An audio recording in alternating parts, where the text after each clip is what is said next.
Alam niyo na siguro kung anong lalaroin natin ngayon. Oo, tama. Ang ating lalaroin ngayon ay ang larong sipa.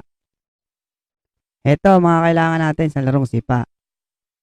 Kailangan natin ng tingga o washer at tali na straw. Kailangan na maging ganito ang kanyang itsura. Kaya tara, punta na natin sila Bogart, DJ at Abudo. Bogart, paramihan tayo. Kung sinong mas marami, sila ang mauuna. Okay, sige Lex. Okay, sige. Ako muna.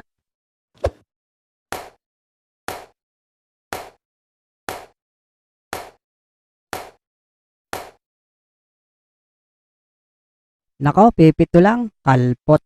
Ako panoorin mo, Lex.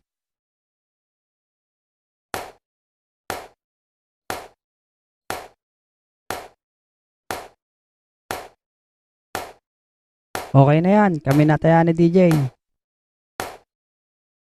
Diba? Easy lang. Heto naman ang iba't ibang uri ng pagtira sa larong sipa. Pwedeng gamitin ng siko,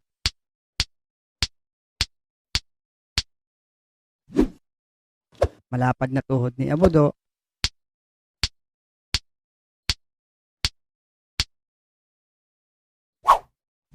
syempre mga paa,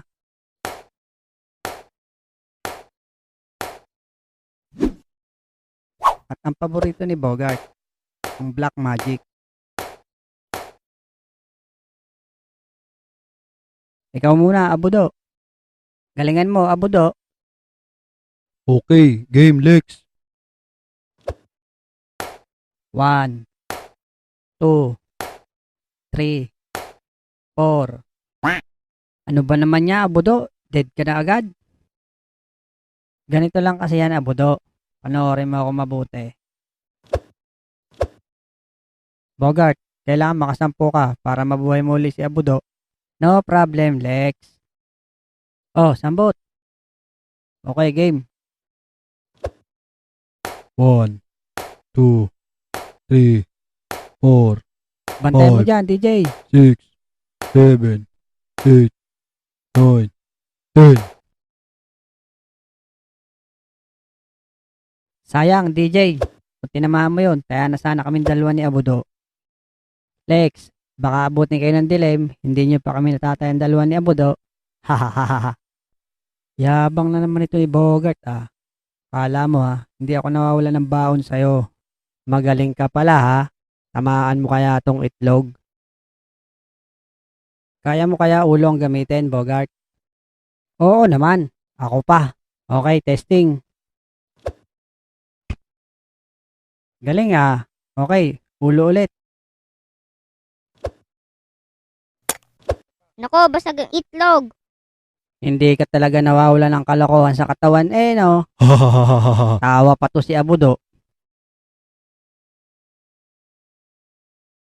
Marami talagang kalokohan yung si Alex. Kaya sa inyo ko nalang ipapakita ang paborito kong Black Magic. Eto na. Wow, ang layo. Brad, ano yung tinitinda mong iyan? Salamin ho, manong. Matibay ho are, hindi agad nababasag. Aba, matibay nga ano. Nako, nabasag.